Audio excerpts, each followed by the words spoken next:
I don't like sitting there. Oh yeah, you can. It's everyone just sits on automatic. So. All right, good. Thank you. I've just put mine on.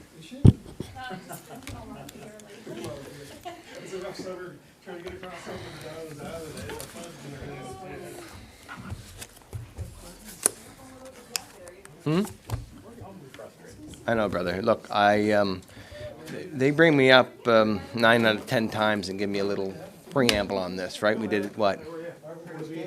What's today? Wednesday. Yesterday morning. I didn't sleep. I was up there 6 times today. How the hell do you get out of this? I don't know an answer. Questions I asked, I already knew their answers, but I had to ask them in front of you. And you had an excellent question, young lady. That is an excellent question. And you know, we all do this, right? And the wastewater, they treat themselves, okay?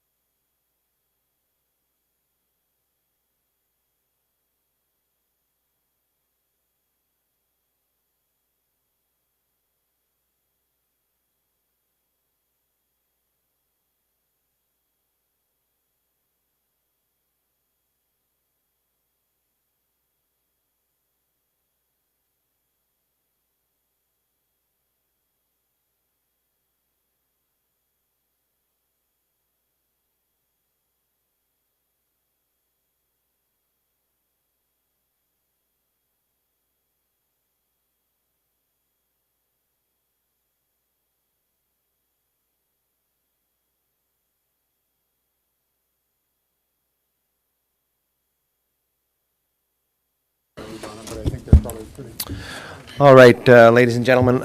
Again, I apologize. We're a little long in the closed session, but let's start this off and get to it, please. So, I need approval of the minutes for July the 18th, please.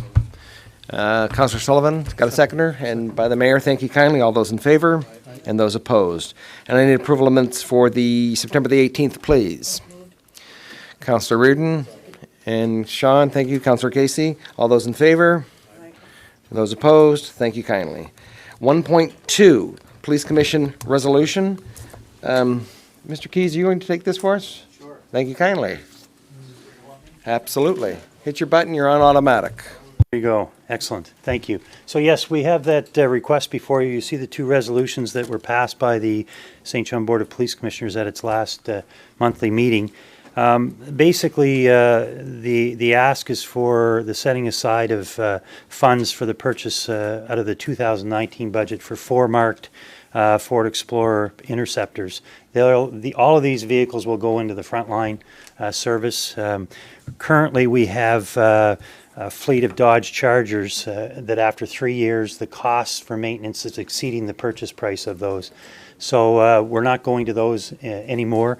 We also have 2 Crown Victorias that are 9 years old now that are still in service. They're at the end of their useful life, but still over 9 years, the costs are about the same as what we've experienced with 3 years for the Dodge Chargers. So this is all purchases that need to go into the current fleet. And the second request was for that the city's finance committee pre-approve funds from the 2020 police force budget for the purchase of 5 marked vehicles. The problem is these vehicles aren't being manufactured until January of next year. We tried to get them in the 2019 year, but there's just such a demand for them, we can't get them. And we had actually looked at purchasing some surplus vehicles that were brand new from the OPP, but with the budget cuts in Ontario, they've designated all of them up there, so they don't have them available for us right now. So the chief and his staff have been very diligent in looking for savings, and it's to the point now though that we purchased vehicles for $45,000 3 years ago and are now over $35,000 in maintenance costs. It's just not feasible to continue doing that. Thank you, Mr. Keys. Any questions?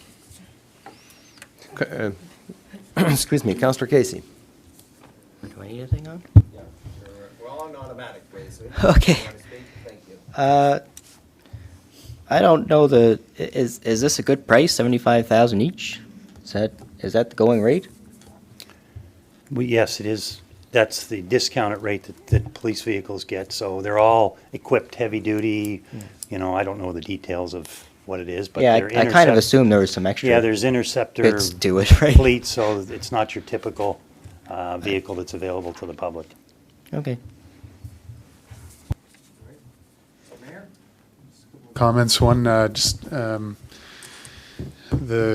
chief has been getting quite creative, actually. In terms of use of vehicles, Corollas. So don't be speeding around town by any Corollas; they're going to get you. So, but just saying for certain uses, Corollas and buying different types of vehicles, just as the chair said, and boy.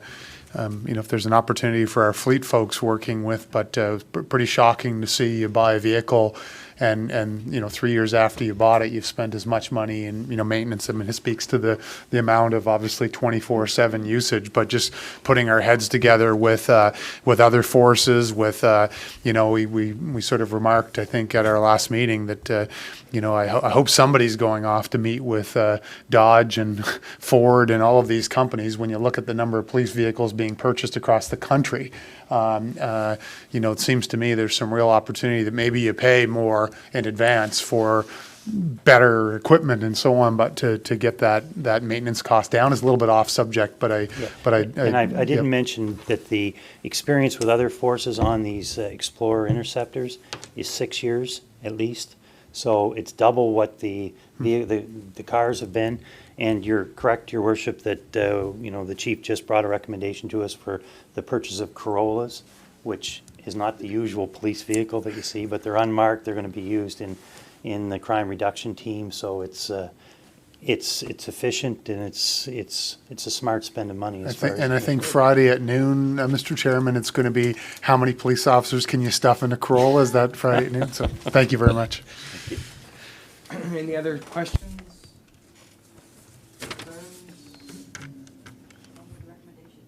Recommendation has been moved. We've got a seconder. All those in favor? Aye. Opposed? Thank you very much. Thank you very much. Thank you, gentlemen, sir. Hold you up. No, Thank you.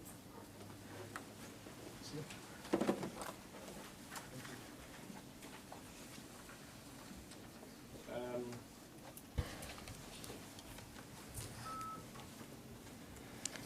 1.3 universal metering. Mr. McGovern?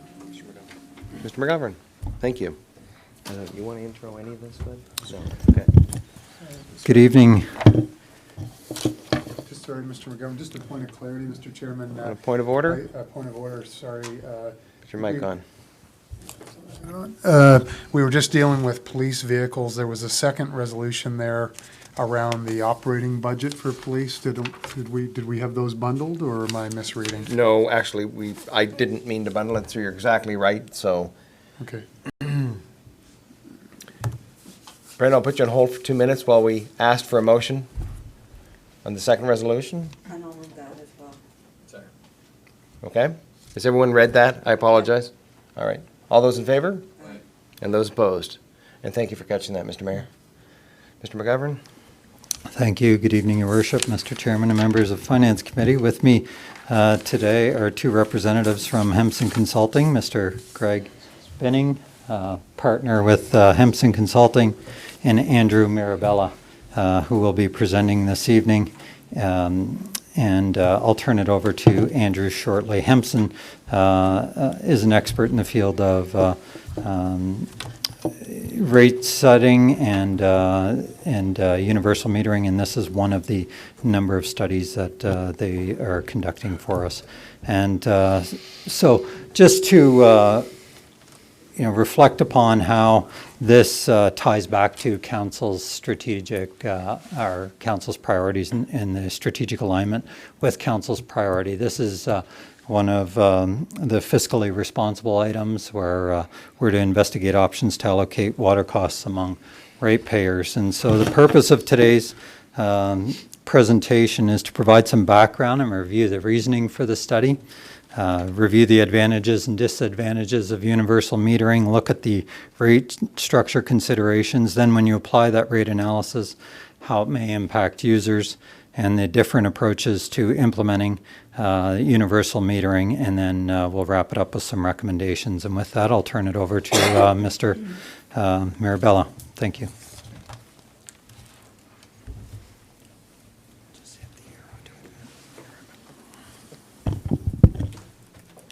Thank you. So thanks for the introduction. You know, there's quite a bit of slides here and kind of to go through, and much of that is obviously reflected in the report. But so I will, you know, just in an effort of time, we'll move through things, and we'll leave the end obviously for points of clarification and questions. So, you know, I think just to start off, effectively what we're actually talking about in terms of universal metering and what the actual process is. Effectively, we're looking at the installation of water meters on every property in the city. Currently, as status quo, ICI and multi-residential properties are already metered. Residential properties, fewer than 3 units, would require a meter, which equates to about 14,000 residential accounts and residential meters, which would be installed under this scenario. Universal metering is important because it measures water consumption on the actual amount of water volume consumed, and then allows the city to move towards a more user pay approach. Effectively, with the installation of these meters, you can actually monitor and bill based on what's actually consumed. Relative to under the current structure, it's a flat rate charge, and regardless of the amount of water consumed, the bill remains the same for a residential account.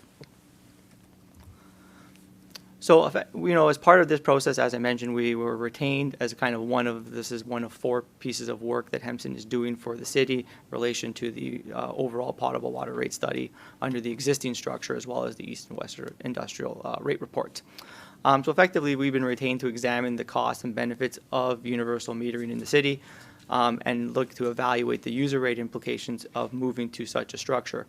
All figures obviously presented in the purpose of this report are obviously for illustrative purposes. The city at this juncture is not at the moment in time where they're issuing a tender for universal metering. This is simply an evaluation process, provide some examples and provide some further information for council to inform future decision-making processes and better inform you guys on that front.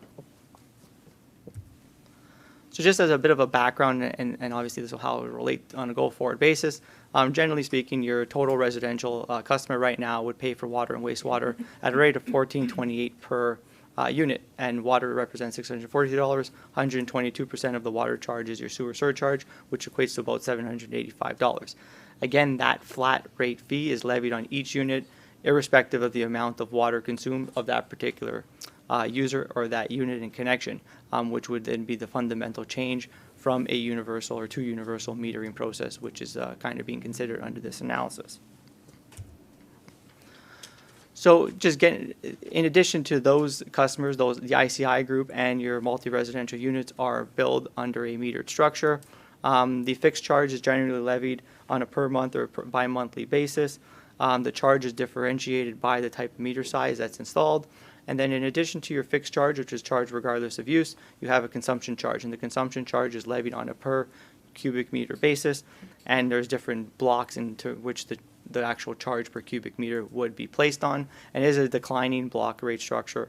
We call it declining block because the charge or price per cubic meter of water actually declines with use, and largely a benefit to your industrial, your ICI type customers. So with universal metering, obviously there's kind of a slew of advantages and disadvantages which can be quantified and are known. So on the advantages side of things, certainly it's improved fairness and equity. There's a more direct link to the actual volume of water consumed in terms of what the actual end user pays for that type of services. Encourages water conservation. Now that under a metering scenario, you would only be billed for a certain amount. So residents and those end users would be cognizant of the fact that their bill would be quite reflective of the actual amount consumed, which would reduce the potential cost and conservation on their end. They can have the opportunity to reduce their overall bill. Certainly from a utility management system and information on city staff, you just implemented or constructed a new facility, and certainly a metering process would allow you to monitor and closely monitor utility information to better understand revenues, forecast costs. So overall, it's just a more fundamental, robust system that allows you to make better decisions going forward. Certainly, there's just environmental benefits associated with water conservation with that. And the last point is economic benefits. You know, you may have realized capital cost extensions or savings on that front as the assets are better utilized. Operational savings may be realized. So there is certainly a economic benefit to universal metering, and part of that has all been realized in this particular analysis and report.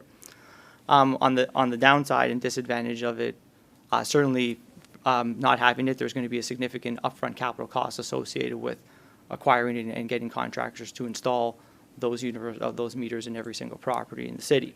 And we've quantified that again towards the back end of the analysis. There'll certainly be ongoing maintenance needs and future replacement requirements. So this would be obviously in addition to the asset management requirements and the assets that are already overdue for replacement. The city would be obviously undertaking or maintaining now a new system and new savings or maintenance requirements on those particular assets. Additional resources will likely be required in order to roll out this universal metering, new staff members, additional postage requirements, all that in order to get this process going and to ensure that it is a smooth transition and the bills are out to residents in a timely manner.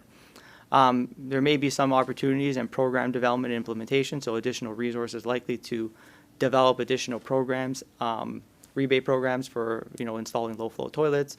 There's going to be water meter kind of freezing type on your water, where if the meters, the actual pipes freeze, you can run your water so you don't have that actual opportunity there. So there may be programs that have to be put in place in order to monitor that and ensure the end user is not being charged for those types of things. So there will be some program and some consultation on that front. And then probably one of the bigger ones is really 5 and 6. Really, the cost burden is transferred to high water users. So as you're paying for the actual what you're consuming, there is the ability there that because you're using more, you're actually going to be paying more for that service than what you may be currently paying under the flat rate structure. So there is a cost shift and transfer of that service to those types of users. And then number 6, from a municipal standpoint, a reduction in revenue security.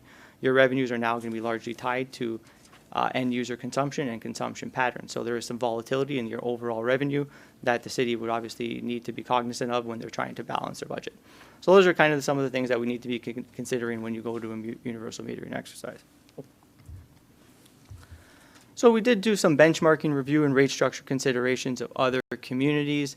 So what do other municipalities do in terms of your residential rate structures only? So there's varying ways you can implement a rate structure to complement the universal metering. And what we have there is a kind of a constant rate, and that's effectively your charge per cubic meter remains constant regardless of the amount of water consumed. That is the most common rate structure employed in many jurisdictions. We did kind of a review of kind of populations of similar size. And with that constant rate, you do have increasing and declining block rate structures associated with that that are also common. And then you have a humpback rate structure, which is kind of the least common, but it's also very specific to certain communities, and it kind of a blend between your inclining and declining block. Inclining block rate structure, your charge per cubic meter increases relative to water use. Declining block structures, which you currently have on your existing system, the charge per cubic meter decreases relative to water use. So when we're thinking about rate structures and some of the key objectives for the city, your rate structure, I think from our perspective and kind of what best practice is should consider the following factors in terms of cost recovery. Obviously, we need to ensure that the rate structure that we pick or the city picks ensures that all costs continue to be recovered so your systems are fully funded. They're equitable amongst all user groups. It does provide a level of conservation and conservation for your end user where they have the ability to control the amount that they actually consume, and they'll see a relative reflection of that on their bill in terms of what they pay. Administratively, should be easy for the city to implement and won't encumber their existing billing system, and it's able to do that. Transparency, certainly the actual structure itself needs to be easily understood by the public. And then economic development, making sure that we try to manage the existing structure, the structure with industry and the community. So some of the key considerations that we think need to be considered on a go-forward basis. When you do a metered rate structure, you need to have a fixed charge, and then you have to have a consumption charge. From a fixed charge perspective, many communities try and target to recover a certain share of cost from the fixed fee. So regardless of the amount of water consumed, you're going to be sure that you're generating at least a certain amount of money from those users through that fixed fee. That fixed charge generally represents about 45% of the total bill of the communities that we've kind of shown here. Some obviously through your neighbors in Eastern Canada, but some also in Ontario with that we've worked with that are of similar size. Generally speaking, from a community that's going to be introducing universal metering, we would suggest that that fixed charge be set closer to the higher end of that average, towards kind of 50 to 60% of the total cost. That would still allow for the end user to conserve water and see a reflection on their bill, but also gives the city some revenue security at the front end, at least at the early end of the process, that would allow for them to have this universal metering in place, but not put too much of the revenues in question based on early demands might be shifting around when universal metering gets in place. So in terms of some of the key rate structure considerations going forward, so as I mentioned, the city currently employs a declining block rate structure. The three tiers in terms of your price per water decreases relative to use for each of the tiers. In actual, when we look at the analysis and the numbers, there actually hasn't been any water consumption in that tier 3 since 2008. So from an administrative standpoint, we're looking at adjusting that particular block with a new rate structure. And the new rate structure effectively would be considered that humpback structure that I discussed in the previous slide. But it's focused on ensuring that the residential customers in your first two tiers are really captured residentially, and then your balance, your third tier, would be for your high industry users, and it's a reduced rate. So the first tier would be set at 0 to 6 cubic meters, and what we call is that it's a lifeline rate, and it's a discounted water for basic needs. With the introduction of universal metering, these types of things can be done. The second tier would be for water consumption in the next 44 cubic meters. So within 50 cubic meters, you'd have the first two tiers, and it would follow an increase in block structure for tier 1 to tier 2.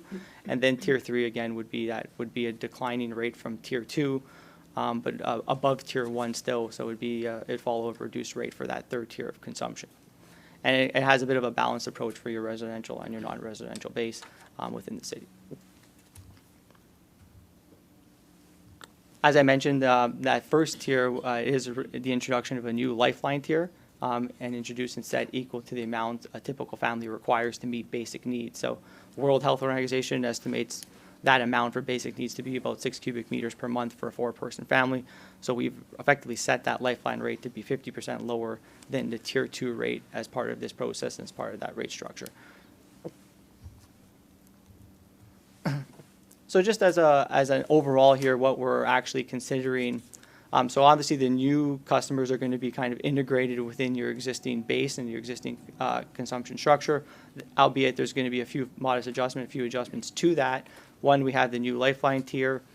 Tier 2 is then adjusted to capture all your residential consumption, generally between a total of 600 cubic meters per year between tier 1 and tier 2. And then tier 3 will still be set to capture all remaining consumption, and obviously that kind of all your larger industry, anybody outside of a typical residential unit would fall into that tier 3 category. So just to get into some of the rate analysis and the impacts per typical user, on the basis of some of those rate structures that we projected, just before I get into the actual what the implications on a per typical household, I did want to at least bring to note of what we're assuming in terms of billable water. When we look at a universal metering exercise, we're actually only accounting for the water that is billed to the end user for the purpose of setting the rate. So we've had to make an assumption in terms of what each household would be consuming, and for the purpose of this analysis, we've used about 200 cubic meters per household per annum. And that, based on a kind of a survey of other municipalities and what we see in other jurisdictions, it's kind of right on the average of some of the communities such as Moncton, as well as some of the ones in Ontario that we have seen. We recognize that this is lower than the actual New Brunswick industry standard kind of household average of 272 cubic meters per year. But it is reflective of some of those other surrounding communities, and we do recognize that once you get into universal metering, there should be a reduction in terms of what's actually being used at the household level, because they're going to recognize that they're paying for the consumption that they're using and the volume of water, and there should be an immediate shift downwards in terms of what they're actually going to be using at a household level. So people will recognize their patterns and adjust them accordingly. So we have taken that into consideration in kind of quantifying the analysis here. So just the overall, in terms of our rate setting approach and calculations, some of you obviously have heard this from the previous presentation we just went through, but effectively we have it on 3 different components here. Full recovery of our operating costs based on the city's 2019 budget. On a go-forward basis, we have adjusted those costs to account for inflation and the effects of inflation on a kind of cost level basis. The second is the full recovery of your annual capital needs. So any of our in-year capital requirements identified by city staff, financing costs required to carry out the metering program have all been included. Certainly when metering comes around, the contract is initiated, the actual costs of the metering program and what's financed or funded internally would have to be subject to that particular moment in time and would obviously be subject to the rates at the current market levels.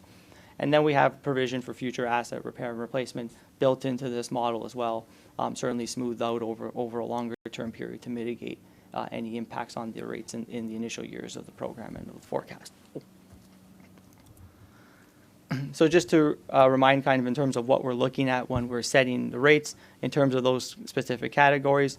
Overall, we're looking at funding about $22.5 million from the water rates. That's what we like to call as our total net rate funding requirement. And on the sewer side, we're looking at about $16.2 million in terms of what's being funded in 2019 from the sewer rates. Those costs together is what actually is the basis for the actual rate calculation. Some adjustment or cost adjustments for universal metering in 2019 have been included. Additional costs as the program rolls out will be incorporated in the future years, and we have that also all kind of built into the model as well.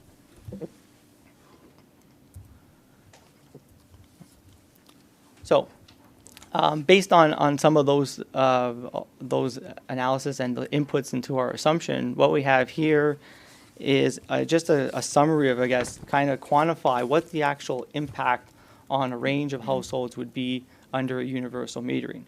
So just to explain, your red bar are going to be your total charge as they are today at $1,428. And you see under each household scenario, household 1, which would consume 72 cubic meters, all the way through household number 5, hypothetically consuming 350 cubic meters, that charge per household maintains at $1,428 under your existing structure.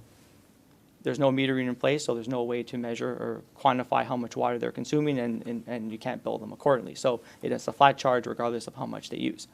The blue bar reflects what would the actual total bill be for water and sewer services under each of those household comparisons relative to a universal metering exercise. Now that meters are installed, you're able to quantify how much they're actually being using, and based on the structure that we've talked about, there's obviously going to be a shift here for those on the low end and the high end of the spectrum.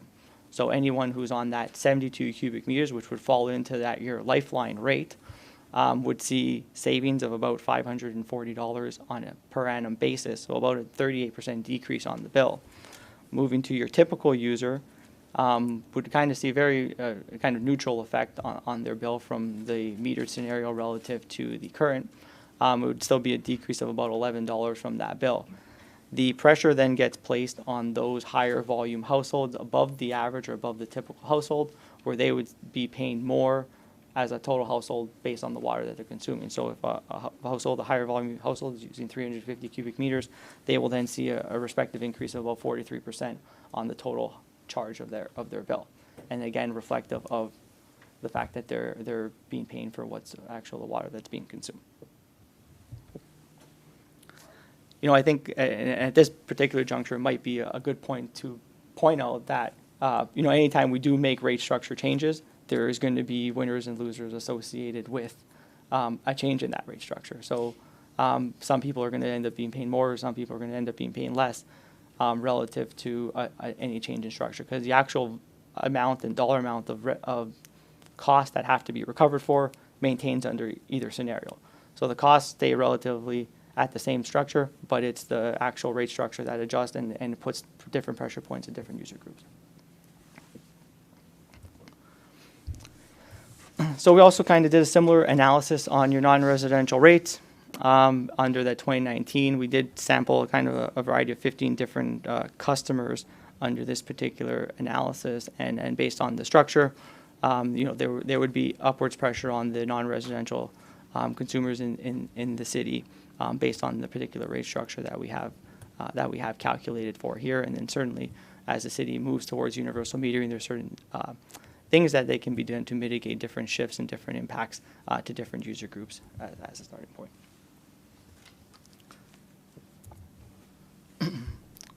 So just as a projection here in terms of a long-term rate outlook versus historical versus projected, recognizing that when universal metering comes in, there's going to be things such as debt payments associated with it, at least under the analysis that we've assumed, operational savings, but also different costs associated with rolling out that program, and how does that actually kind of build into the overall framework. So anything that's in red here is your historical average annual rate increases all the way back through to 2010, and historically we had about 6% average annual rate increases on your residential sector. And then on a go-forward basis, relative to the cost analysis that we've done, we have a reduced level of rate increases, about less than half the average rate increase that we've seen in recent years, about 2.5% average annual rate increase on a go-forward basis. And that's all your purple bars going all the way through to 2029. And then part of that will, based on your 2020 budget numbers, those might shift downward some more, but that's based on the initial projection that we had at this particular time. So, anytime there's, again, metering, there's certainly different approaches and implementation options that we need to consider as a city, and what the best way to roll out this information and roll out the metering program. Generally speaking, universal metering, there's two ways to do this. Universal, mandatory for all connections, and the program effectively can be implemented over a 3 to 5 year time frame. Probably the most equitable approach to do this, ensuring that everyone gets a water meter. The second one is a kind of a voluntary metering program, and designed obviously to transition only those customers who want water meters installed. With this approach, there are some drawbacks that need to be considered, and the city has to evaluate them. If you do a voluntary metering approach, often those volunteering for the services would typically be those low volume water customers that are going to see the big decrease on their typical bills. High volume water users are probably less likely to volunteer, given that they would be the most financially affected by this. So this would make for a larger, or kind of a longer implementation period with that volunteering program. And then having just your low volume water users on the system would certainly make it more difficult for the city to assess kind of the metering program, how successful it is, project revenues, and kind of promote conservation. So it does create some inequities and some issues from a monitoring standpoint along that volunteering program. I think without kind of putting enough emphasis on it, when you do this and do these types of things, I think there certainly needs to be a very strong communication program, and public consultation is most definitely encouraged and recommended under a voluntary or mandatory approach. So, public meetings, open houses, surveys, all these types of things, we need to get the information out there in order to ensure that the residents know exactly what's happening and what the impacts could be on their particular bill. We've often seen shadow billing programs instituted by cities. Effectively, you issue bills 6 to 12 months, it could even be up to 2 years in advance of actual billing implementation. So this allows the actual customers to see what their bill would look like under a metering program and if they've been billed. So they'll have time to adjust for what those actual bills might look like, and they can plan for it. So, I think those are the types of things that the city needs to consider, and certainly that'll also give the end user the ability, if they are that high volume type household, that gives them the opportunity to adjust their consumption patterns before they actually start paying for the real bill when the implementation occurs. Nonetheless, the city, from a financial perspective and from a consumption and just from an overall evaluation, they really need to monitor consumption trends and revenues very carefully in the early years and throughout. We can't put enough emphasis on that. Your revenues are going to be largely linked now to consumption, and anytime you introduce universal metering, there's going to be certain variations on that, and they can fluctuate quite dramatically relative to even if it's a wet summer or a dry summer. So those are the types of things that can impact your total bottom line revenues, and we have to consider that. So just in terms of some of the costing exercise that we built into the model of what actually is the cost of universal metering and how do you implement it. So we've estimated the cost to be about $8.15 million to undertake universal metering in the city. That equates to about $485 for the estimated cost per meter. And that multiplied by the 14,000 water meters, and with a 20% project contingency associated with it, is about $8.2 million, which is obviously a fairly substantial capital cost. And we, for the purpose of this analysis, assume that those costs are going to be entirely borrowed and debt financed. As the city plans for universal metering, they can certainly leverage different amounts that could be debt financed or funded through existing reserves or whatnot. But, you know, in addition to that $8.2 million, we do need to consider, again, asset management requirements. Those meters at the end of their useful life in 20 years will need to be replaced or repaired, and those costs need to be accounted for, and we have done that. They're about $400,000 per year in order to do that. The city generally has all the infrastructure in place in terms of the towers and the metering ability to do this type of metering exercise. So there's not really significant capital costs aside from the actual initial meters themselves to do that. They will have some additional software costs of about $25,000 to do that. Consideration for additional support in terms of staffing and postage and stamps in order to distribute the bills more frequently. When you go to universal metering, you should be at least putting them out on a monthly to bi-monthly type basis, which would increase the frequency of when those bills get rolled out. So that's costed at about $200,000 each year. Additional operational savings could be realized because there's going to be less work on the plant, about $215,000 associated with that. So we tried to capture some of the additional costs as well as the savings associated with implementing this type of program. So with that said, and also quantified in the report, some of the costs and savings with universal metering, you know, in the early years, after the debt costs are rolled in, so by about 2021, you are looking at about $1.1 million in terms of additional costs on the system in terms of rolling out this, after considering the debt costs and as well as the asset management, as well as your operational costs and savings associated with that. So, and that again is all probably brought into the analysis when we even looked at the forecast of rates of around that 2.5% on a go-forward basis. These new costs have been rolled into that. I'll turn it back over to Brent to finalize. Thank you, Andrew. So yeah, to bring this to a close, this graph represents the state of the infrastructure report that Finance Committee will recall was presented to the committee earlier this year. This graph reflects the utility, Saint John Water, and as you'll note, you'll see the infrastructure deficit up there is $313.6 million. And I know it's hard to see, but the colors represent the risk categories, and the red represents the extreme risk category. And so if you look at that red block, that equates to about $70 million of assets for the utility that lie within the extreme risk category. So right now, we have sustainable annual capital from operating of approximately $5 million a year, and we're targeting leveraging about $2.5 million from other levels of government annually. So our reinvestment in operating and assets is about $7.5 million a year. But as you can see, the sustainable funding requirement is about $25.3 million. I'd also note we have a capital budget policy that requires a reinvestment of approximately 90% of our capital from operating into the renewal of assets and only 10% into new assets. And so now if we look at financial options, the city, or before getting into the details on the screen, I'd like to highlight that in 2017, Council did take the approach that the utility would no longer be borrowing for capital, and that we'd be funding it from operating. So, but having said that, the utility could borrow, or the city could borrow money and finance it over 20 years. However, that would add to the debt load of the utility, something we have been focused on paying down. And if we borrowed it, it would cause additional upward pressure on the rates with both additional capital and new operating costs. The bottom line would be that we'd add about $20 per year on the annual flat rate user to fund universal metering.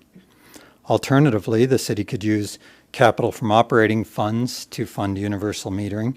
But keep in mind, as I showed on the previous slide, we would be pulling money from reinvestment into those extreme assets, and we would be instead putting that money into universal metering, which would have consequences on our ability to deliver reliable service, as well as our ability to meet regulatory requirements. And so with that, we're mindful of the benefits of universal metering.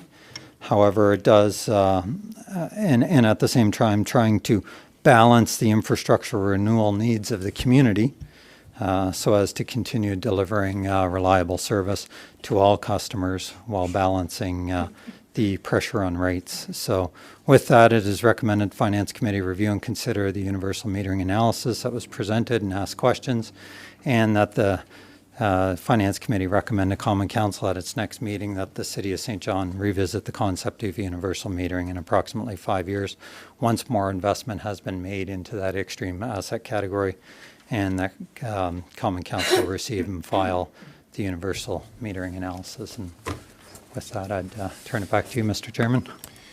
Thank you, gentlemen. Do I have any questions, first of all? Questions, comments, concerns? Councillor Sullivan. I guess I'll start with a couple of questions.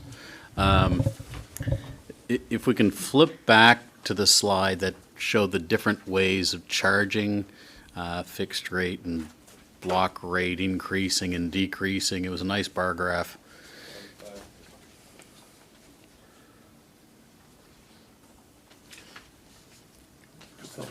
Yeah, keep going. No, keep going. Yeah, keep going. Yeah, that's one. That one. So on that graph, I know it's different ways of charging. Are all of those meters except for fixed rate? Yes. Yeah. So Okay, so when you surveyed all the municipalities, if you stack all the bars together that don't say fixed rate, that's how many municipalities, 51,000 to 100,000 are using meters, and the fixed rate is the one that's still doing what we're doing. that's correct. Yeah. So fixed rate only represents just those on the fixed charge. Everyone else uses a combination of either all volumetric or consumption and fixed rate. Okay. Yeah. So if we stay on fixed rate, we're smarter than all those other bars put together. That was one of my questions. So the implementation period, just the time to get it. If we said today we're not going to receive and file, we're going to move forward on this, Yeah.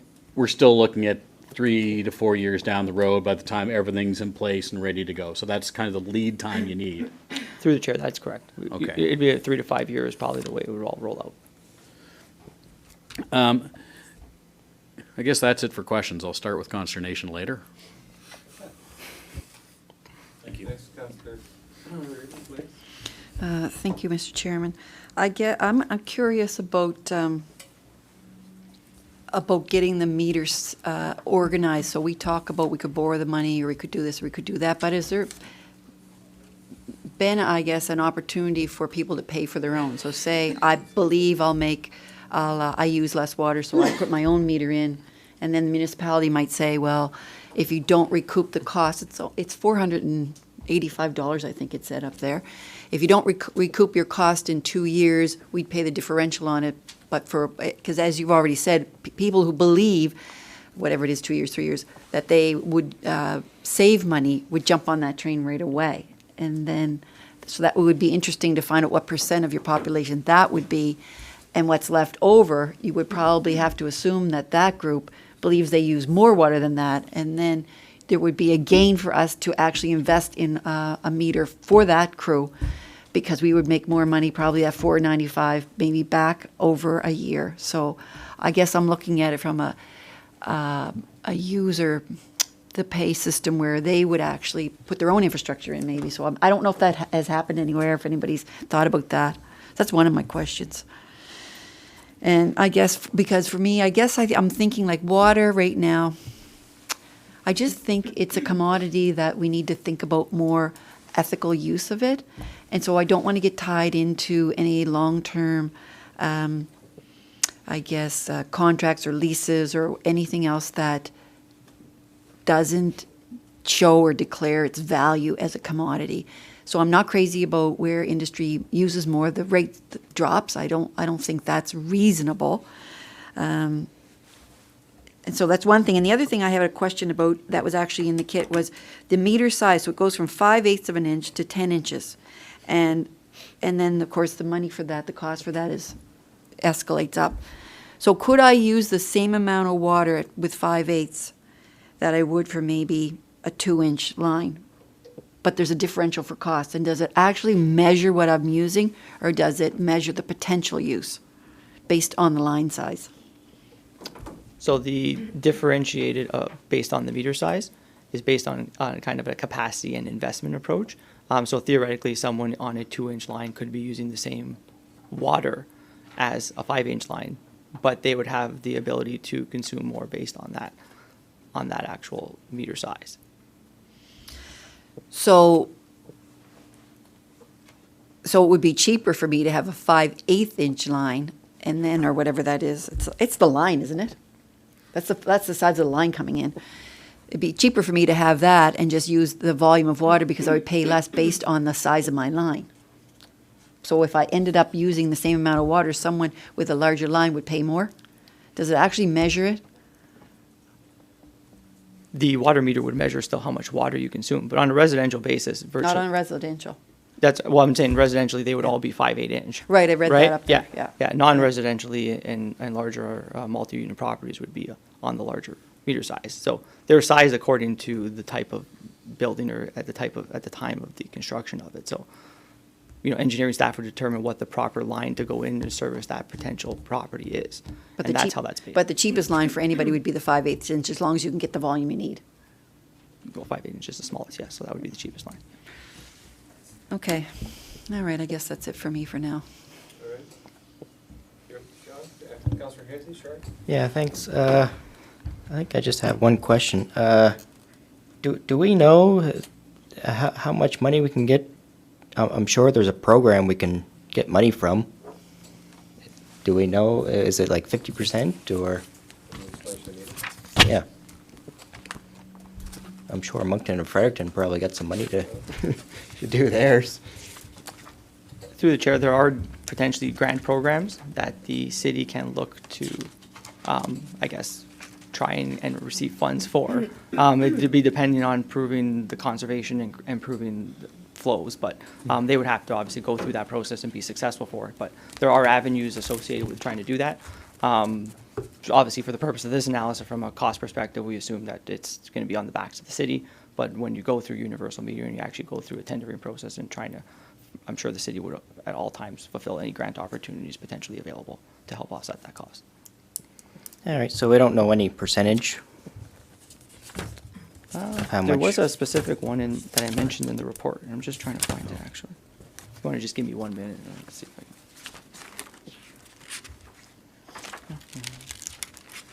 Yeah, there's, just while Andrew's looking for that, there's a Federation of Canadian Municipalities, FCM, has a funding program, but I'm thinking it's around 15%, 20%. It's in that range. It's not significant. It's fairly small in comparison to the overall cost. But.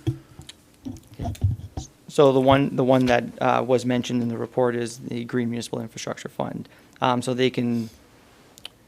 you have to prove that you reduce your potable water use by at least 20% of the current volume delivered, and if successful, the funding is provided up to 80% of the eligible capital cost, up to a maximum of $5 million. So that would be something that can be looked at, and then obviously if that grant is still available at the time, that things change, but at the time of writing this, that was one that can be looked at. It's a loan. Sorry? It's a loan. It's a loan. Oh, okay. Yeah. Just to clarify, it is a loan.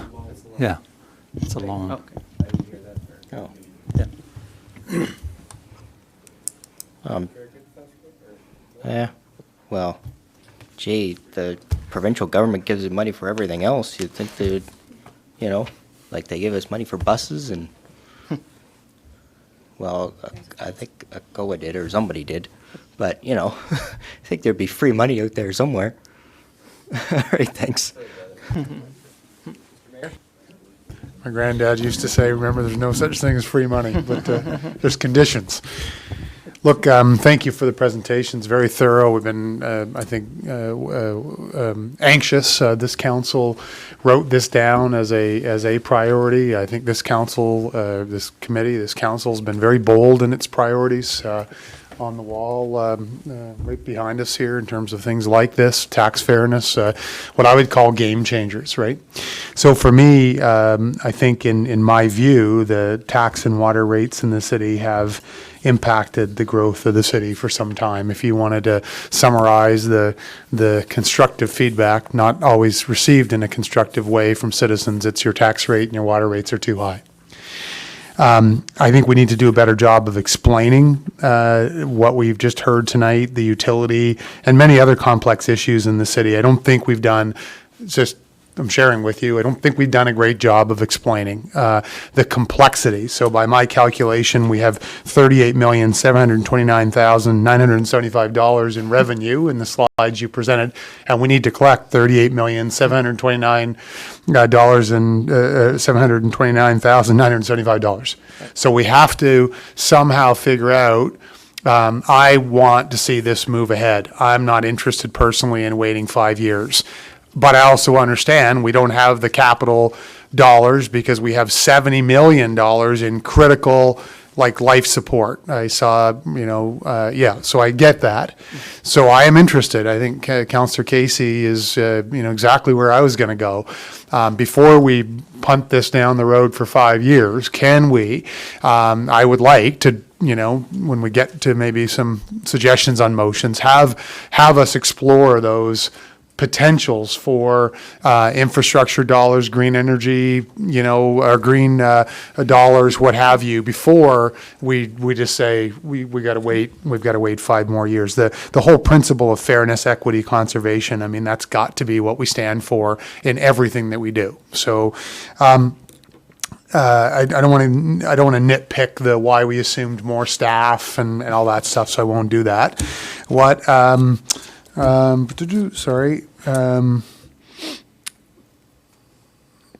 I think that for me, in every conversation we're having, and there's going to be some coming up here again tonight, I think we have to somehow do an even better job of what are we trying to achieve over the long term. So we have a 10-year financial plan coming. We have long-term capital plans. I think we also need to have a 10-year competitiveness plan, which should be embedded in everything that we're doing, that we want to reduce our debt, reduce our water rates, reduce our tax rates so that we can be more competitive. Because as I was thinking earlier, what are the benefits of new customers? So if a lot of our costs are fixed, the more we can accelerate growth and have more users in the system, the better off we're going to be.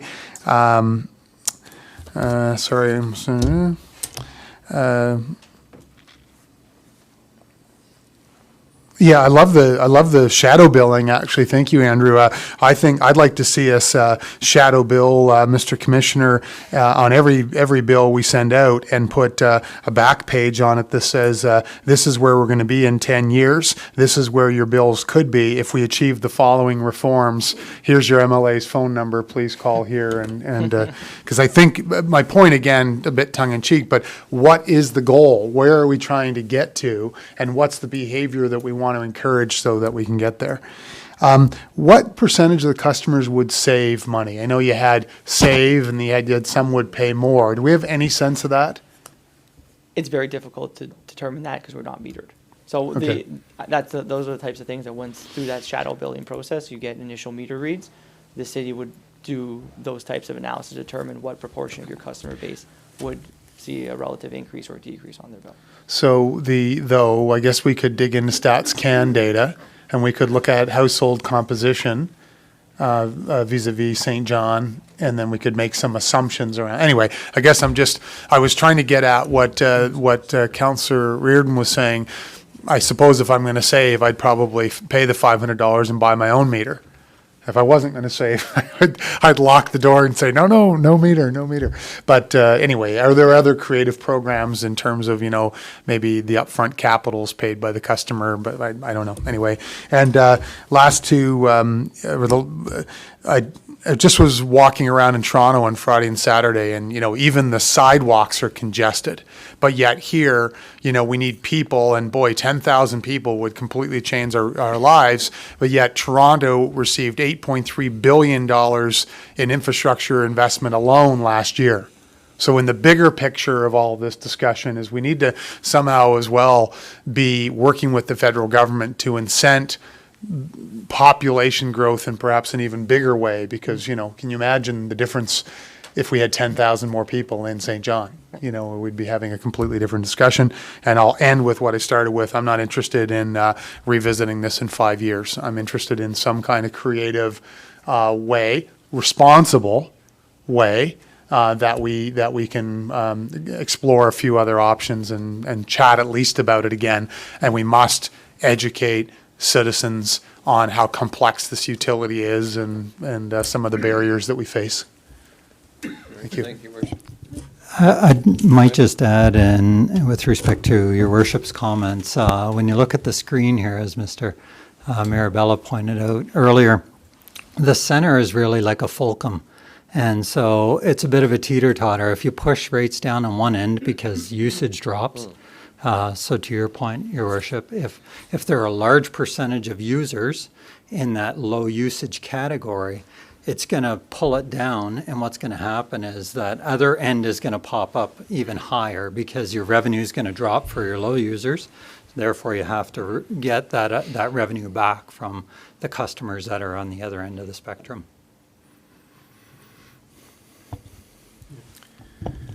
So, all right, I'll go second round. Let's do second round.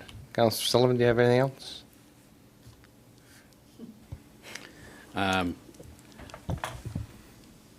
Here's what I'll start with, and I'll talk about all the other stuff that I had in my head that isn't a question. Just following on all the points here, I really think, for me, I want to do everything tomorrow. I mean, I've wanted to do this in Saint John since probably 2009. It takes money. But I think, especially Councillor Casey hit it right on the head. I think the timeline in here suggesting here's what it would cost if we started it today, I think takes a little bit of the responsible fiscalness out of it, where we need a bit of lead time to say, where can we go get grants? My son, bless his heart, is graduating from high school, and I knew 18 years ago that he was going to be going somewhere after high school. We started saving money 18 years ago. So I guess the date in my mind is 2023. And the reason I picked 2023, a lot of other things going on in the city in the next couple of years.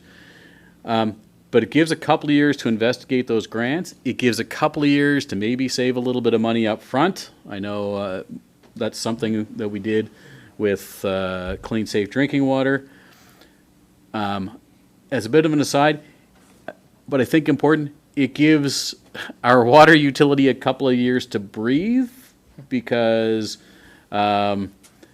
between harbor cleanup and then we jumped into clean, safe drinking water, I don't think our water utility has had a year or two in probably 15 or 20 to go, hey, it's a normal year where we just fix pipes. And I think that's important. If we're going to take on another big project and have a major shift. So I guess that's why 2023, I'll float that early for committee's thoughts. Just going through, I mean, if you want to flip to the advantage, disadvantages slide for a moment. Really, it's interesting, you do this exercise all the time. Okay, let's list the pros, let's list the cons. But I think if you did it in relative weight, I think the advantages should be in like 300 font, and the disadvantages would be in that 8 size that you can't read. Because on one side, you've got improved fairness and equity. And then, yeah, we got upfront capital costs. Okay, that one's significant. But then water conservation against ongoing maintenance. environmental benefits against, well, we got to develop a program and implement. I'd move number 6 from the disadvantages over to the advantages. Or sorry, number 5, cost burden transferred to high water users. That's an advantage. The cost burden should be transferred to high water users. If we want to be environmental, if we want to encourage conservation, if we want those families in the summer that I see who are watering their driveways because it's easier for them to use the water hose than it is to use a broom to clean their driveway, they should be paying for it. And they should be encouraged to find other methods. And the only way to do that is to get to a metering system. We've all heard, and partly because I've been blabbing it, but other people have too, but when my mom was living in her house at home and she was paying the same water rate that my family of 4 and our dog was paying, that just wasn't fair. So how do we get from here to there? Prudently and fiscally responsibly. Again, I'd start it tomorrow if I had the magic wand. But I think to start it, we got to start it. And when the committee's ready, I'd be happy to make a motion that we actually recommend to council that we start planning now for implementation in 2023. If there are other thoughts, I'm open to hear them, but yes, but I mean, that's where my thoughts are. Thanks so much for the presentation. The information is fantastic, and I think it all points us in the same direction. My hope is we just come up with a responsible plan of how do we get from here to there. There's no way I'm going to shelf this for 5 years and dust it off, and again, that can't happen. Thank you, Councillor. Councillor Reardon, anything else?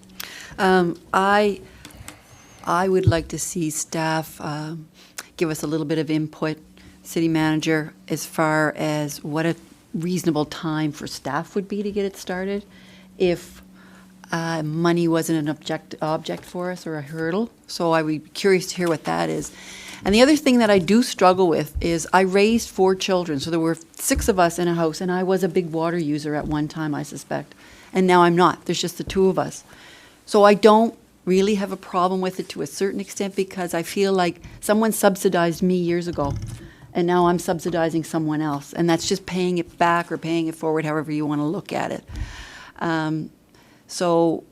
But as far as, so I worry about shifting the burden of the cost transfer to the high water users. So it would be young families to a certain extent that would have more of a cost burden with that. So also, the people who are filling up their pools and, hosing their driveways off and all that other thing. So I guess how do you figure that out? And so I guess that's where I struggle with it to a certain extent. But I would like to see some uptake or interest in it before 5 years from now, if possible, if we have the staff resources to get going on it, and if the water department thinks it's a reasonable thing to do as far as moving forward based on where they are with the whole system of what we're doing with safe, clean drinking water and all the exploration we're doing of a lot of other things with water. Thank you. Thank you, Councillor Reardon. Councillor Casey, anything else? No, I think very good, sir. Your worship, anything else? Yeah, very quickly. I'd like to certainly like to see it move forward. A little bit cautious of being very specifically prescriptive, but the spirit of. So I'd like to understand the implications, based on the feedback, and are there any other creative approaches that could be found? I'm talking about funding. We're talking about maybe individuals paying part of the capital costs. I'd just like to, I'd like to give it a bit of breathing room. I think the feedback that we're generally in agreement on is we'd like to see something move forward and be a little, maybe, just slightly less prescriptive to say we will do it on 2023, but I'd like to hear back in a reasonable amount of time here on what could be done if it isn't a hold for 5 years, what are a couple of other approaches, and maybe I wouldn't mind hearing from the city manager if I could put him on the spot. A couple thoughts. I will share with you full disclosure. The initial recommendation was that we start putting money aside now with a view to having the system in place in, 5 years? 5 years' time, that's correct. That was the initial recommendation. I walked that back because of our current financial situation that we find ourselves in. And the only way we could start building that money would be to rob from pay-as-you-go capital. And right now, the infrastructure deficit, the capital infrastructure deficit within water is so high that did not feel comfortable recommending to you to reduce the very small amount, $5 million a year, that we do in pay-as-you-go funding. So that's why we walked it back and basically said we need to let this sit for a few years before we start putting any significant money towards it. That was the rationale behind the recommendation. Certainly what the staff can do at this point in time is to engage more extensively than we have in terms of trying to find grants and other people's money to help subsidize this. And perhaps there is scope there. We never know until we ask, quite frankly. And we could certainly undertake that. And perhaps understanding the desire of Finance Committee to do something, give us till the next Finance Committee meeting to report back on what we think those possibilities might be before you make any decision on any dates or whatever else. Very good. Thank you, City Manager. Did you have anything else, Mr. Mayor? No, that's it, sorry. All right, well, I'll just make a couple of comments myself, I might, please. So what I'm hearing from committee is that I don't think they want to stop this up for 5 years today. What I'm hearing from committee, I think, is they'd like to have them come back, possibly look at programs to finance, possibly look at some kind of hybrid system, whether somebody gets a meter free or a little less charge based on age or some other demographic, wage, income, that type of thing.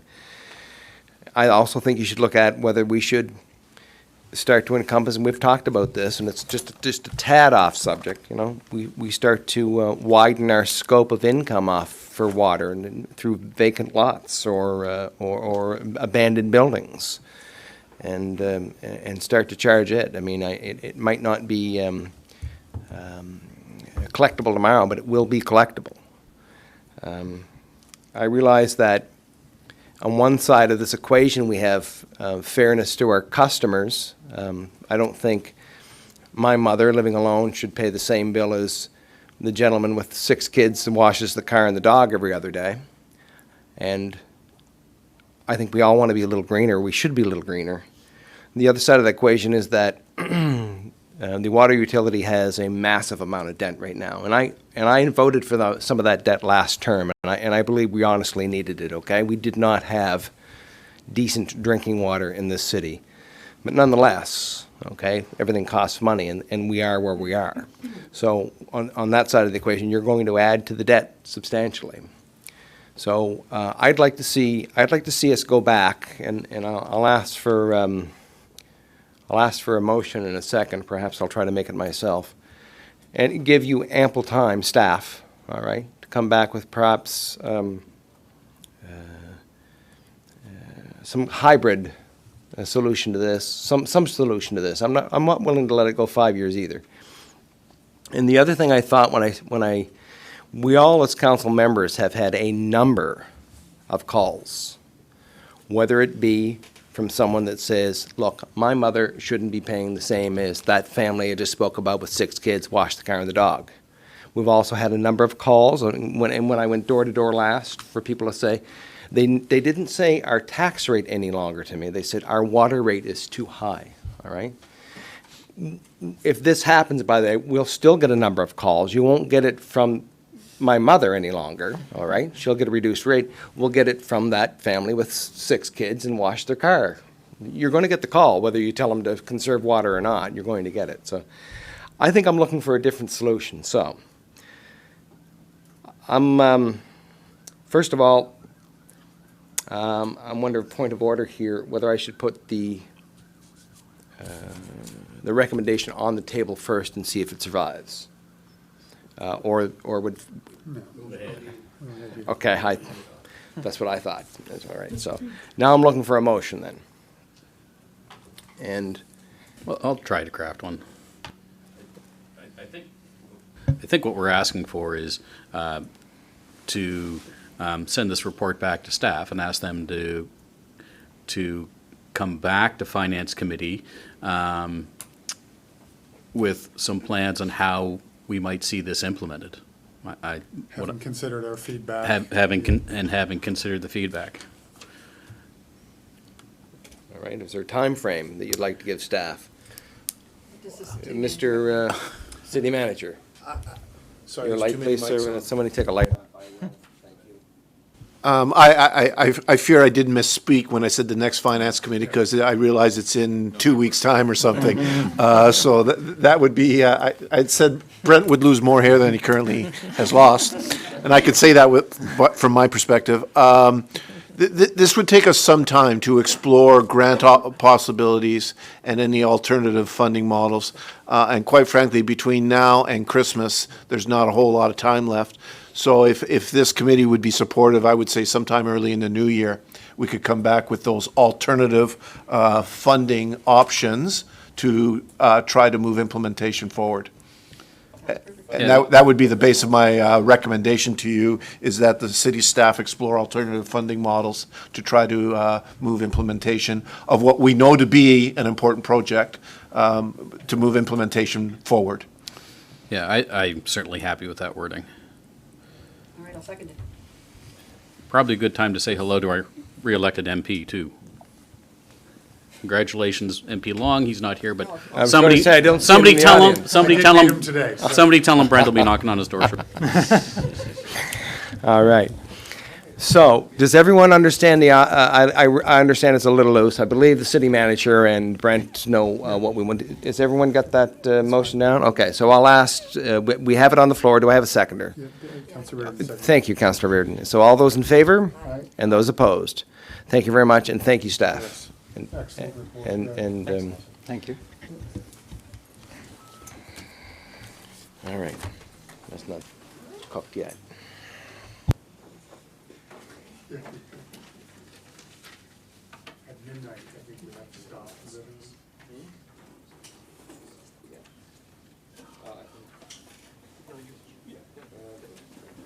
At 1.4, new solid waste model. Is this Mr. Hussey or Mr. Hugan? Thank you, Michael. Good evening, Your Worship, Mr. Chair, and members of committee.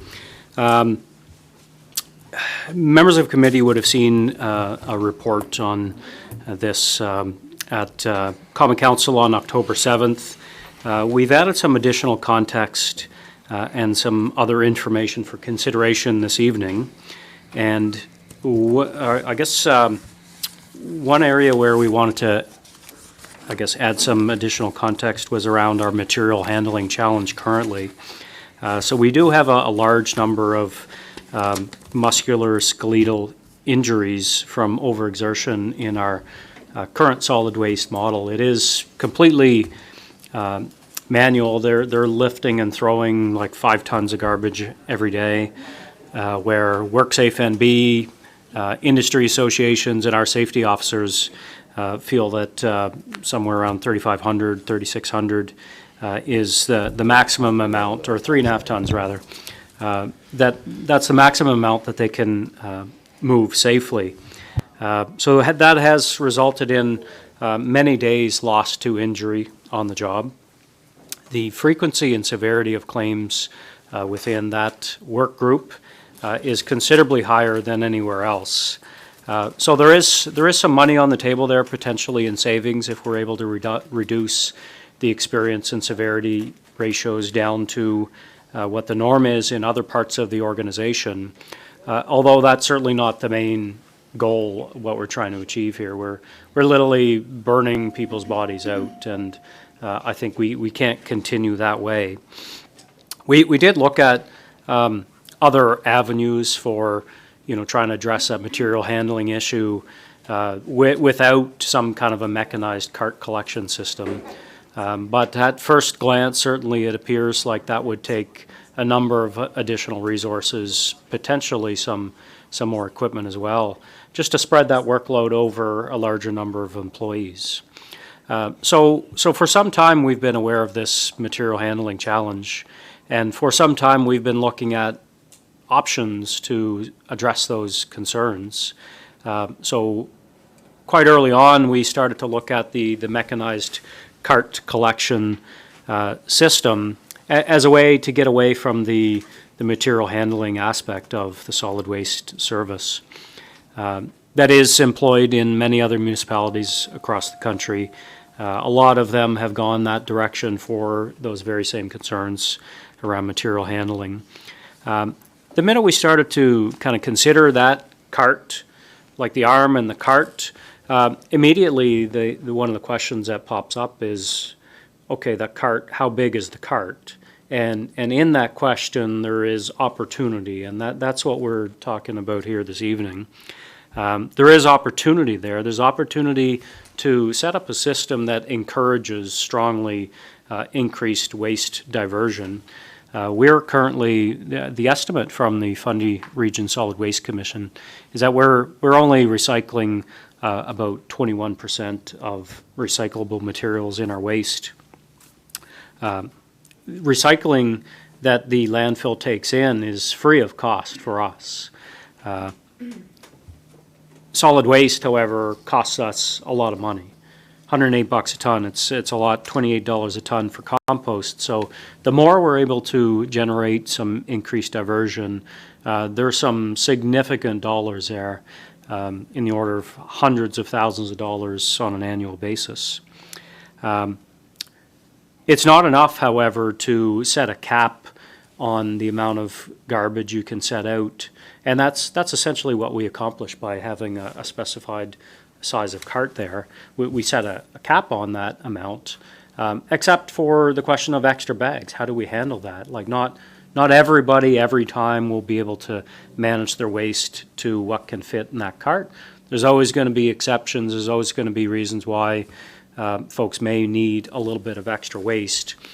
So under this proposed model, we would have an option for putting out additional bags over and above what can fit in the cart, provided they are tagged with, a special sticker that we'll distribute and sell to folks. And in our proposal, we're suggesting that it's $2 a bag, so it's relatively modest.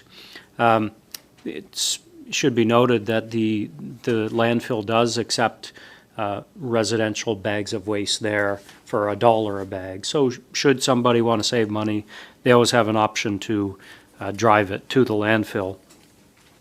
But that, the savings on the tipping fees plus potential revenues from the bag tag sales, that's a significant enough flow of income that we can fund the investments that we need for this new model, being the helping hand arms, the carts, but it also does allow us to offer, finally, curbside recycling collection. I think that's an area where, again, Saint John is behind the pack there. In today's day and age, really, even let alone the financial aspect, from an environmental standpoint, I think it's something that we as a community need to strive for, this increased diversion and curbside recycling. So that's basically the model and all the information behind this new proposed model.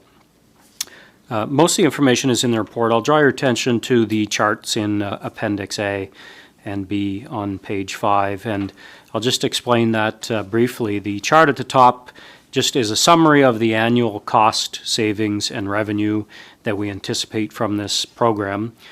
So the numbers on the top represent the amount of investment we need to make in carts, totes, and vehicle attachments, and that represents the total cost financed completely through borrowing. So I'd suggest that would probably be the worst case, as we're trying as much as possible to fund capital through operating.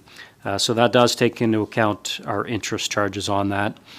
We do have an allowance in there for replacement of missing and damaged carts at approximately 2% a year, which represents, I think, somewhere around 450 carts on an annual basis. We have an estimate on the tipping fee savings from the increased diversion in the order of $355,000. That would represent an increase in our waste diversion from 21% to 50%. There's many other municipalities across the country that are achieving rates far in excess of that, so I think that is reasonable, that is achievable. There's an amount represented there for revenue from bag tag sales as well. So that works out to less than one bag tag per month per household. And it's based on the calculations of what can fit in the bag versus what people are actually putting out now on an average basis. Now, you'll note that we've applied a significant contingency to both of those items. We've essentially discounted those by 30% each because there are a lot of unknowns with this program. Taking into account that reduction, still the net annual cost here is a savings of $273,000 annually. So we do anticipate that bag tag revenue. Well, we almost hope that it will decrease. We don't want to set this up as another mechanism to get more revenue for people for the same service, but it is essential that a bag tag revenue source be part of that program. Without that, there's a carrot and a stick, and this is, I guess you could say it's the stick, that it helps drive that increased waste diversion that the entire business case rests on.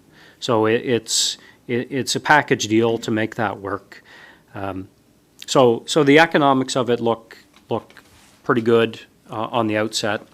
In the chart below, you'll see we've done a little bit of a sensitivity analysis for various assumptions on diversion rates, cart sizes. I want to make a couple points here. Number one, we have not discounted any revenues in this chart. So you'll see that, particularly with the larger cart size, for likely anything beyond our existing state with respect to diversion rates, it's very conceivable that it could end up costing the municipality money at a time when we're not well positioned to absorb that. So looking at that and needing to set up strong incentives for this waste diversion, we've got that packaged up at a 180-liter cart size and the $2 bag tags to make that deal work. Of course, there are still a lot of assumptions embedded in that model.